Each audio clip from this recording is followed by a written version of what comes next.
नमस्कार, आप सभी का स्वागत है हमारे यूट्यूब चैनल में। आज हम बात करेंगे ज्योग्राफी के आपके प्रीवियस ईयर पेपर। ये पार्ट 3 है। इसके पार्ट 2 पहले जो पार्ट है मैं आपको करवा चुका हूँ, दोनों ही क्वेश्चन, जिसमें मैंने आपको HS प्री 2024 में जो ज्योग्राफी के क्वेश्चन आए हुए थे डिटेल में रेफरेंस के साथ आपको करवाए हैं। 2023 वाले में आपको करवा चुका हूँ और इस वीडियो में हम 2022 के क्वेश्चन करेंगे, जो HS प्री 2022 में आपके क्वेश्चन आए हुए थे। सोल्व क्वेश्चन करेंगे विद रेफरेंस के साथ, सारी डिटेल में आपको साथ में बताता हुआ चलूँगा। पहले कि अगर आपको पार्ट देखने हैं तो हमारे यूट्यूब चैनल पे जाके देख सकते हैं, क्लियर होगी चीज़।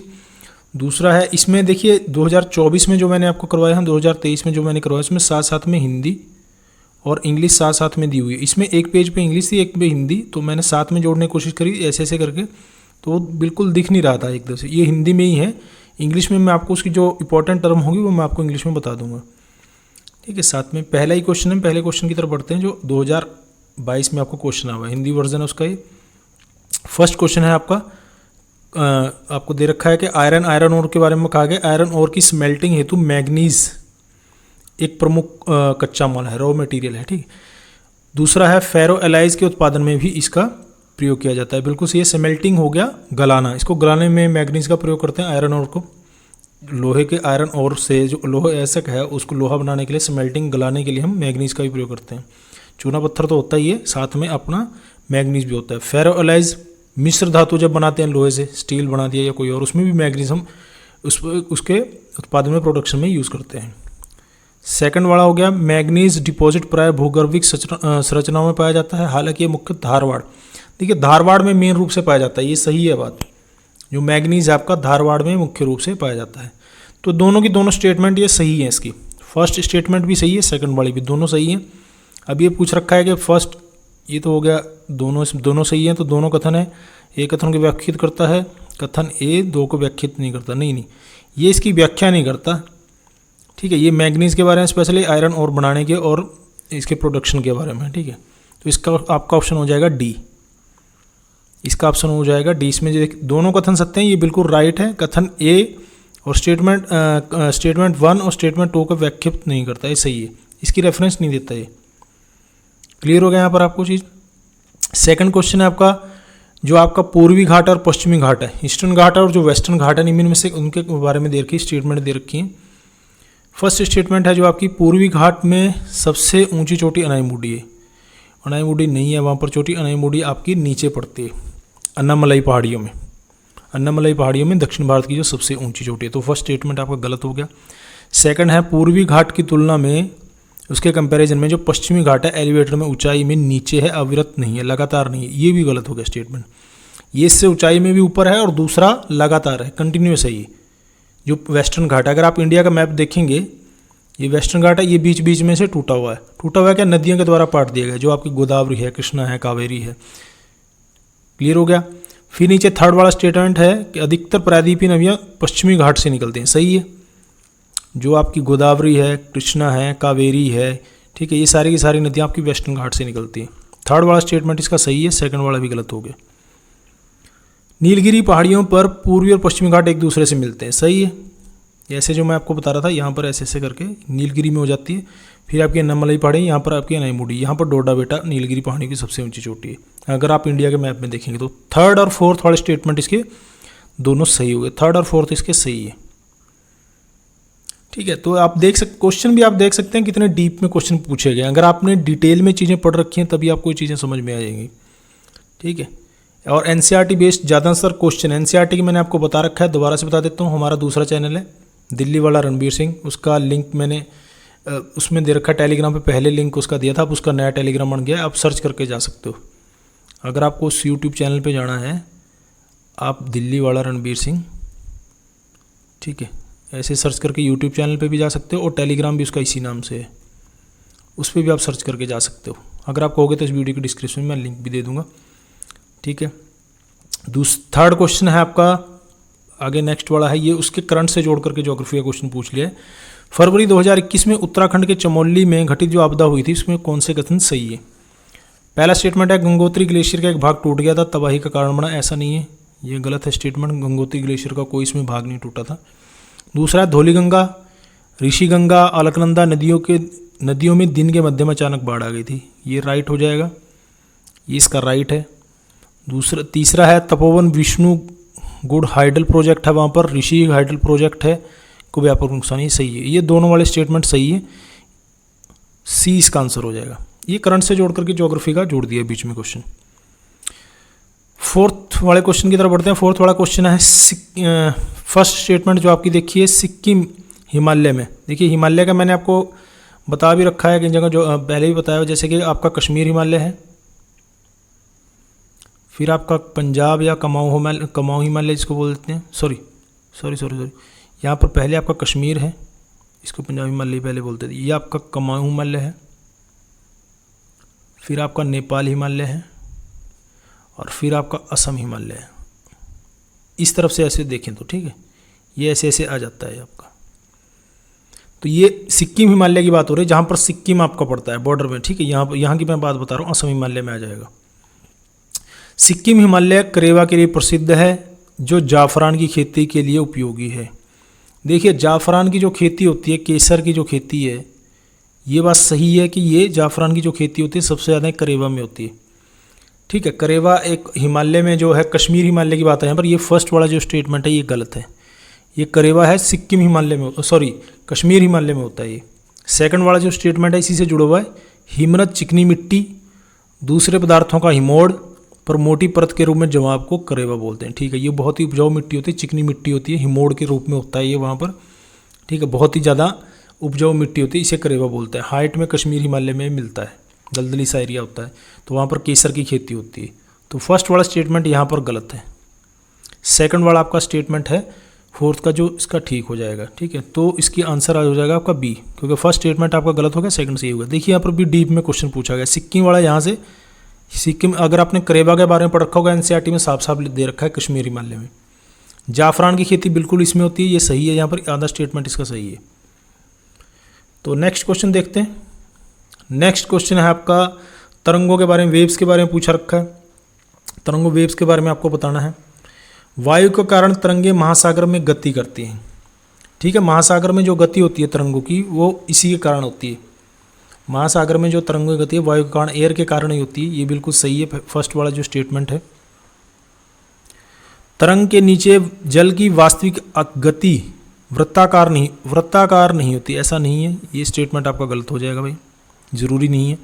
युवा तरंगे अपेक्षाकृत ढाल वाली नहीं होती, संभवतः स्थानीय वायु के कारण होती है, ये नहीं ऐसा नहीं है, ये भी स्टेटमेंट आपका गलत हो जाएगा। तरंग के उच्चतम एवं निम्नतम बिंदु को शिखर यानी कि क्रस्ट और गर्त ड्रफ बोलते हैं, ये बस सही बात है। ऐसे ऐसे जो तरंगे होती हैं, ये जो शिखर हो गया इसको क्रस्ट बोल देते हैं और इसको डफ बोल देते हैं, नीचे वाला जो हिस्सा होता है, ये सही है। 1/4 इसका स्टेटमेंट सही हो जाएगा। तो 1/4 के हिसाब से आपका हो जाएगा ये डी, इसका आंसर हो जाएगा डी, इसका राइट आंसर हो जाएगा 5 वाले का। उसके बाद आपको जो पूछ रखा है वो है कोपेन की स्कीम के अनुसार जो दे रखा है, जलवायु के प्रकार दे रखे हैं और उसके रीजन दे रखे हैं। देखिए ये आपको सीधा जो 11 क्लास की एनसीईआरटी है वहाँ से उठा रखा है, या महेश कुमार बर्णवाल से, वहाँ पर भी दे रखे हैं सारे के सारे, इससे आपको इसका आंसर मिल जाएगा, ठीक है। इसमें इसके बारे में VWHW जो है यहाँ पर, ये है आपका फर्स्ट वाला जो है, इसको सीधा मिला देते हैं, राजस्थान का जो पश्चिमी भाग है, इससे भी इसका आंसर आप निकाल सकते हो, ठीक है। फर्स्ट वाले का जो है सी हो गया, फर्स्ट वाले का जो है आपका सी हो जाएगा इसमें, और दूसरे वाले का आपका हो जाएगा, इसका हो जाएगा DF अरुणाचल प्रदेश वाला हो जाएगा, ठीक है। सेकंड और थर्ड जो आपका हो जाएगा, ये आपका हो जाएगा गोवा में, AMU वाली जो आपकी जलवायु प्रकार है ये गोवा में हो जाएगी, AS वाला आपका तमिलनाडु में हो जाएगा। तो इसी हिसाब से इसका आंसर हो जाएगा 1 का C है और 2 का A है, 1 का C है और 2 का A, ये आपका C आंसर हो जाएगा, इसका C आंसर हो जाएगा। अगर आपने जलवायु के प्रकार पढ़ रखे हैं, उसे सीधा ये क्वेश्चन पूछ रखा है। उसके बाद भारतमाला परियोजना के बारे में पूछा हुआ है। भारतमाला परियोजना के संबंध में जो कौन से कथन है ये सही है। भारतमाला परियोजना आपने पढ़ रखी होगी, अगर आपने ज्योग्राफी थोड़ी भी बहुत भी ठीक ठाक पढ़ रखी है तो उसके बारे में ये पूछा हुआ है। ये नेशनल हाईवे पर स्थित लेवल क्रॉसिंग को रोड ओवरब्रिज अंडरब्रिज द्वारा प्रतिस्थापित करने की कल्पना, नहीं, ये उसके लिए नहीं है। फर्स्ट वाला स्टेटमेंट बिल्कुल गलत है। सेकंड है सीमावर्ती जो बॉर्डर एरिया है उससे सड़क जुड़ाव का, ये सही है, भारतमाला परियोजना इसी के लिए है। ये गैर प्रमुख बंदरगाह हैं जो मेन बंदरगाह नहीं है, को सड़क से दूसरे बंदरगाह को सड़क से जोड़ने के लिए तटीय सड़कों का विकास है। सही है, ये बॉर्डर जो एरिया है इंडिया का उनके लिए है ये। सेकंड वाला स्टेटमेंट, थर्ड वाला स्टेटमेंट सही है। ये राष्ट्रीय गलियारों की कार्यक्षमता में सुधार, सही है। 2, 3 और 4, 2, 3 और 4 इसका आंसर हो जाएगा बी हो जाएगा आपका। ये देखिए डायरेक्ट क्वेश्चन ही पूछे हुए हैं। उसके बाद आपको मिलान करना है। ये आपको बांध पूछ रखे हैं, कौन कौन सा बांध कहाँ पर है, दूसरे नदी दे रखी है। सरदार सरोवर तो डैम सभी ने सुन रखा होगा, वैसे चर्चा में भी रहता है, नर्मदा पे है सरदार सरोवर डैम है जो। एक आपका डी है, फर्स्ट वाले का आपका डी हो जाएगा। हीराकुंड बांध है महानदी पर, हीराकुंड बांध है महानदी पर, और गांधी सागर बांध है चंबल नदी पर। देखिए गांधी सागर जो बांध है वो चंबल नदी पर मध्य प्रदेश में, चंबल नदी पर दूसरा बांध है राणा प्रताप सागर, वो आपका राजस्थान में। तो 3 का आपका ए हो गया, 3 वाले का आपका ए हो गया, और फर्स्ट का आपका डी हो गया। फर्स्ट का डी हो गया, 3 का ए हो गया, और 3 का ए हो गया, और आपका डी का आपका बी हो गया, और सेकंड वाले का आपका सी हो गया। सेकंड मैतूर जो बांध है वो कावेरी नदी पर है, सेकंड वाले का आपका सी हो गया। देखिए कितने डीप में ये क्वेश्चन पूछे हुए हैं। आपको यूपीएससी में और एचसीएस में कोई अंतर इसमें नहीं रह गया है। फिर है 9 क्वेश्चन है आपका प्रधानमंत्री कृषि सिंचाई योजना के बारे में पूछा हुआ है। इसके बारे में फैक्ट पूछ रखे हैं, इनमें से कौन से कथन सही हैं। पहला, इसे क्षेत्र पर स्तर पर सिंचाई में निवेश के लिए, इन्वेस्टमेंट के लिए अभिसंचरण प्राप्ति हेतु प्रारंभ किया गया था, सही है। प्रधानमंत्री कृषि सिंचाई योजना सुनिश्चित सिंचाई के लिए खेती लायक क्षेत्र को बढ़ाना, ये तो सही है ही बिल्कुल। फार्म जल की दक्षता में सुधार लाना, ये भी सही है। सस्टेनेबल जल प्रथाओं को लागू करना, ये भी इसका सही हो जाएगा। तो इसमें आपका आंसर हो जाएगा 1, 2, 3, 4, ये चारों को चारों इसमें सही हो। राइट आंसर इसका डी हो जाएगा। आगे फिर आपको कॉलम दे रखा है और उसके आगे उनके बारे में बता रखा है। असम, मेघालय, उत्तराखंड, केरल। असम के बारे में पहले आप देख लेते हैं। आप इसके जो शब्द हैं इनसे भी आप इसका आंसर निकाल सकते हैं। जैसे कि मेघालय, मेघ मतलब बादल और आलय मतलब घर, बादलों का घर, ये हो गया बादलों का घर। और उत्तराखंड को बोला जाता है देवभूमि। ये आपकी उनकी जो उत्तराखंड की बसें वहाँ पर भी आपने लिखा हुआ देखा होगा। उत्तराखंड वाले का आपका देवभूमि है। तो 3 का है जो आपका डी हो जाएगा, इसी से इसका आंसर मिल जाता है। 3 का आपका डी हो जाएगा। और मेघालय वाले का जो मैंने आपको बताया ए हो जाएगा। और फर्स्ट वाले का है जो आपका बी हो जाएगा। असम वाले का है लाल नदी और नीली पहाड़ियों की भूमि। नीली पहाड़ियों की भूमि तो है ही असम, चाय के बागान वहाँ पर होते हैं। लाल और नीली पहाड़ियों की भूमि। और केरल को बोला जाता है गॉड्स ऑन कंट्री, भगवान का खुद का घर, गॉड्स ऑन कंट्री। ठीक है, तो ये राइट आंसर इसका ए हो गया। क्लियर हो गया यहाँ पर। उसके बाद 11 क्वेश्चन है। 11 क्वेश्चन में आपको पूछ रखा है वायुमंडलीय पवनों के बारे में। वायुमंडलीय पवनों के बारे में यहाँ पर पूछा हुआ है। जो आपकी वायुमंडलीय पवनें हैं, जो प्लानेटरी विंड इनको बोलते हैं। प्लानेटरी विंड का प्रवाह रूप है, जो मूवमेंट है, को आपको वायुमंडलीय सामान्य परिसंचरण कहा जाता है। को वायुमंडलीय सामान्य परिसंचरण कहा जाता है। Circulation of atmosphere, circulation of atmosphere कहा जाता है। ठीक है, ये सही हो जाएगा। सी का वायुमंडलीय पवनों को ही बोला जाता है। सेकंड वाला है का वायुमंडल का सामान्य परिसंचरण महासागरीय जल को गतिमान करता है। ये ऊपर हम पढ़ रहे थे, सही है। महासागरीय जल को गतिमान करता है, जो पृथ्वी की जलवायु को प्रभावित करता है। ठीक है, जो मैंने ओशन करंट है आपको ज्योग्राफी में पढ़ा चुका हूँ। ठीक है, जो अर्थ का क्लाइमेट है उसको बिल्कुल चेंज करता है। ये दोनों के दोनों सही हैं, लेकिन इसे पूछा है फर्स्ट, ये तो हो गया दोनों के दोनों। इन दोनों में से आपको देखना है, दोनों कथन सत्य हैं, एक दूसरे की व्याख्या करता है। दोनों कथन सत्य हैं, एक कथन एक को कथन 2 व्याख्यात नहीं करता है। सही है, इसकी व्याख्या नहीं करता ये इसकी व्याख्या नहीं करता। इसके कारण नहीं है, क्योंकि इनमें क्योंकि लगा करके इन क्वेश्चनों का आप आंसर दे सकते हो। इसके कारण नहीं है, ये अलग अलग स्टेटमेंट है। दोनों के दोनों राइट हैं, अलग अलग है। डी हो जाएगा इसका आंसर। तो इंडियन प्लेट के बारे में 12वां क्वेश्चन आपका इंडियन प्लेट के बारे में पूछा हुआ है। आपको इंडियन प्लेट के बारे में पूछा हुआ है। इसमें पूछा हुआ है कि भारतीय जो प्लेट है, इंडियन प्लेट है, जो प्रायद्वीपीय भारत, ठीक है, जो आपका दक्षिणी भारत है, ऑस्ट्रेलिया महाद्वीप का भाग है। और ऑस्ट्रेलिया महाद्वीप का भाग, ठीक है, प्लेट बहुत बड़ी है। इसमें ऑस्ट्रेलिया महाद्वीप, ऑस्ट्रेलिया जो कॉन्टिनेंट है वो भी इसका इंडियन प्लेट का ही एक भाग है। ये बिल्कुल सही है। दूसरा स्टेटमेंट है हिमालय के साथ साथ पाया जाने वाला सबडक्शन जोन। ठीक है, ऐसे ऐसे करके जब आप हिमालय में जाते हो, यहाँ से ऐसे रीजन में है ये।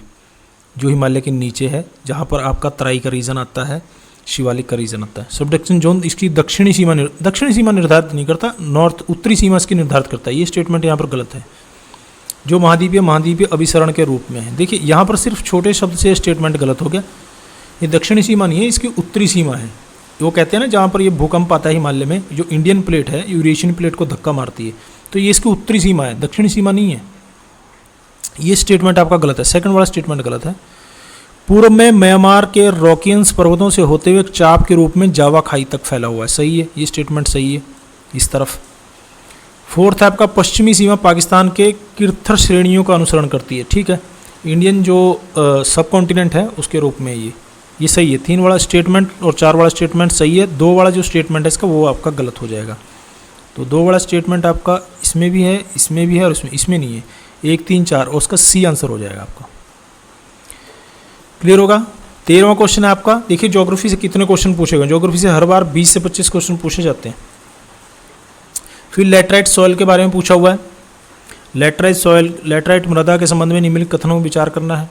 फर्स्ट स्टेटमेंट जो आपकी दी हुई है, हाई टेम्परेचर है, उच्च तापमान और लो रेन, ठीक है, हाई टेम्परेचर है और न्यून वर्षा वाले क्षेत्रों में मृदाएं विकसित होते हैं। ये स्टेटमेंट आपका गलत है। हाई टेम्परेचर होता है लेकिन वर्षा अधिक होती है, अधिक वर्षा के स्थानों में कम से कम 200 सेंटीमीटर से अधिक वर्षा होती है, वहीं पर लैटराइट मृदाएं होती हैं।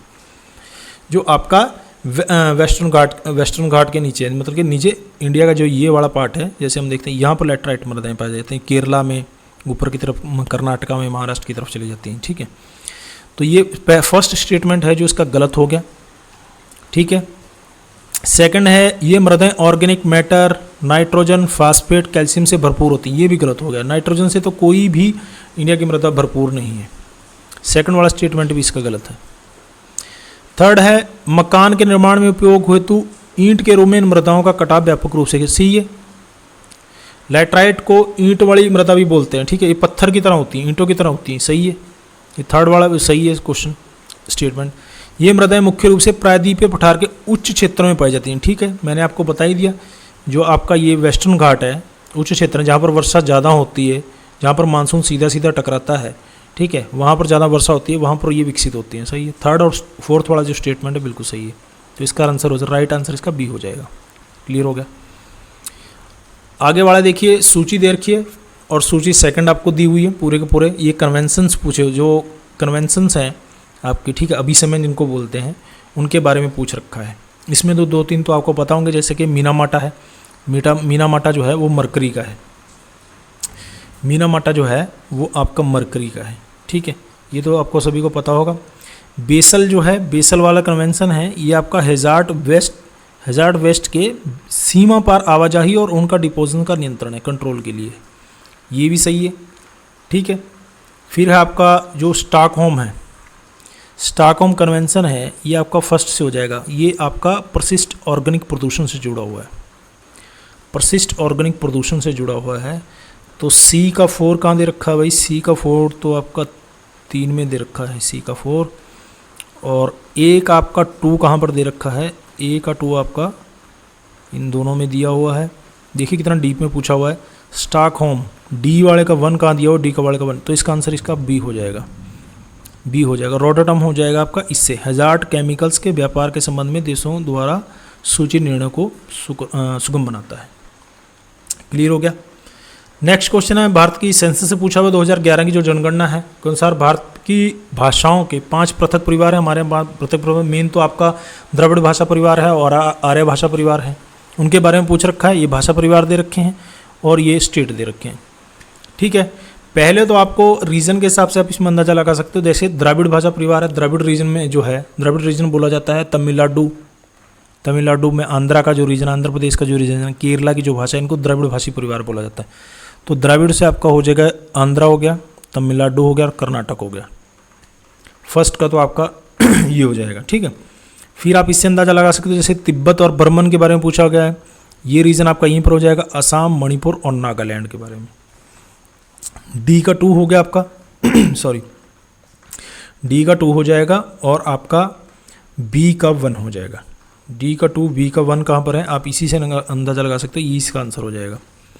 यही इसका आंसर हो जाएगा। बी का 1 यहाँ पर दे रखा है और डी का 2 दे रखा है। ए का आपका जो है इंडो यूरोपियन आपका दे रखा है उत्तर प्रदेश, महाराष्ट्र और बिहार में, और ऑस्ट्रो एशियाटिक आपको दे रखा है झारखंड, ओडिशा और मेघालय में। ये इसका आंसर हो जाएगा। ए इसका राइट आंसर हो गया। क्लियर हो गया। सेकंड वाला आपको दे रखा है, आपको फसल दे रखी हैं और उनके जो राज्य हैं अग्रणी उत्पादक जो सबसे ज़्यादा पैदावार करते हैं उसके बारे में पूछा रखा है। देखिए बाजरे का तो सबको पता होगा, वैसे ये अलग अलग बदलते रहते हैं, हर साल जो डाटा आता है वो बदलता रहता है। वैसे बाजरे का फेमस ही रहता है, बाजरे का राजस्थान है, ठीक है। जवार का महाराष्ट्र है, और चावल का आपका हो जाएगा वेस्ट बंगाल, सबसे ज़्यादा वहीं पर होता है। चने का दालों में आपका मध्य प्रदेश है ही।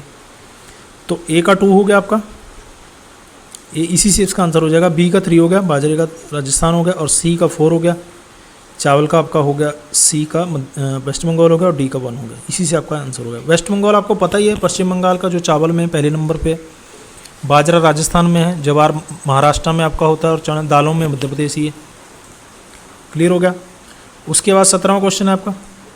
17वां क्वेश्चन है आपका सेंसस। फिर सेंसस से पूछा गया है, वो भाषा परिवार से था या सेंसस से पूछा गया। 2011 की जो जनगणना है उसके हिसाब से पूछ रखा है आपको। भारतीय राज्यों का सही क्रम बनाना है उच्चतम से निम्नतम की तरफ। सबसे ज़्यादा जनसंख्या जहाँ पर है और सबसे कम होते हुए। सबसे ज़्यादा तो सबको पता होगी, पहले नंबर पर ही दे रखा है इन्होंने उत्तर प्रदेश, पहले नंबर पर उत्तर प्रदेश में ये, ठीक है, उत्तर प्रदेश में। उसके बाद आपकी महाराष्ट्र में आती है, महाराष्ट्र 2 जगह है, महाराष्ट्र में आ गई।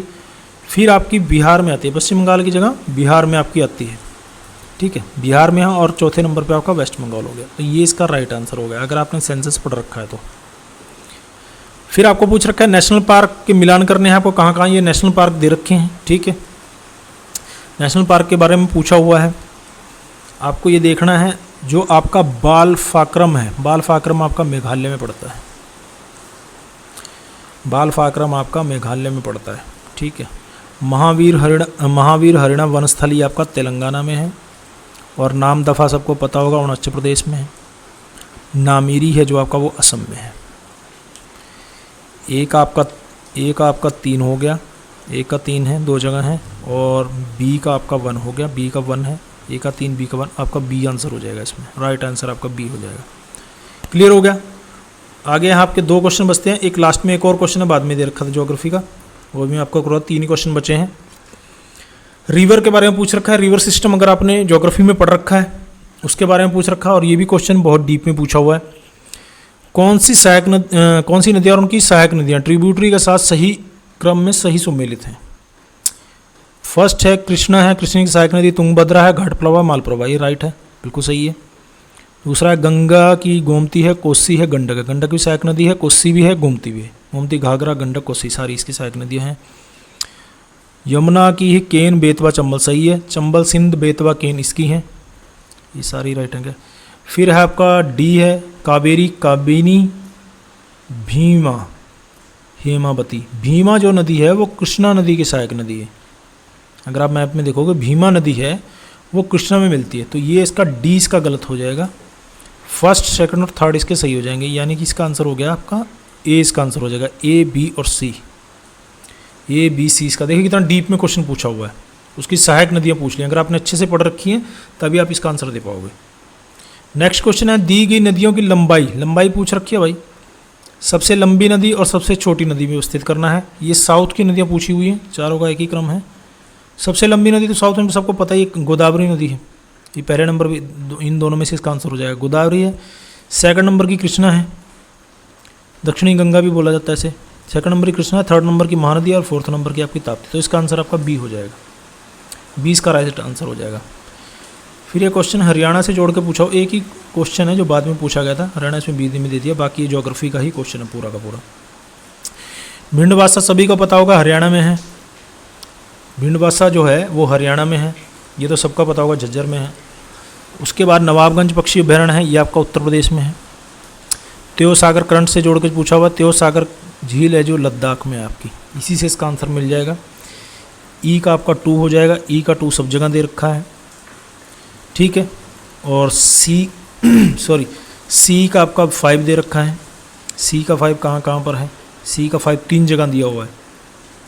और ए का आपका 4 कहाँ पर दे रखा है, ए का 4 एक ही जगह दे रखा है, तो इसका आंसर ए हो जाएगा। ए का 4, अगर आपको नवाबगंज पश्चिम बयान पता है तो उत्तर प्रदेश में है। बी का 1 हो जाएगा, रुद्र सागर वाले का त्रिपुरा है। सी का 5 है, मैंने आपको बता ही दिया, लद्दाख हो गया। और शास्त कोटा वाले का डी वाले का हो गया 3 होगा, ये केरला में है। ये आपकी केरला में झील होगी, भिंडवासा आपको पता ही हरियाणा में। तो यहाँ पर आपके ज्योग्राफी क्वेश्चन कंप्लीट हो गए। देखिए 20 क्वेश्चन ये थे और एक क्वेश्चन ये था, तो टोटल क्वेश्चन आपके ज्योग्राफी के 2022 में 21 क्वेश्चन आपके आए हुए हैं। यहाँ पर मैंने क्लियर करा दी। इसके साथ साथ मैं आपको एक एक सीरीज में सारे के सारे क्लियर करता हुआ चलूँगा। डिटेल में आपकी सारी ज्योग्राफी के कंप्लीट हो जाएंगे, फिर हम पॉलिटी के ऐसे ही कर लेंगे। अच्छा, जो बच्चों से मैंने पूछा था भाई फ़ोन नंबर के बारे में, ग्रुप के बारे में, अगर आपका उसमें इंटरेस्ट है तो कमेंट बॉक्स में जरूर लिखना जिन बच्चों का उस चीज़ में इंटरेस्ट है ग्रुप बनाने में। पेड ग्रुप हम बना देंगे फिर जल्दी से, ताकि आपकी तैयारी अच्छी तरह से हो सके। कोई भी डाउट हो आपका अपना क्लियर हो सके, उस हिसाब से बात कर लेंगे। देखने और सुनने के लिए धन्यवाद। जय हिंद, जय भारत, वंदे मातरम।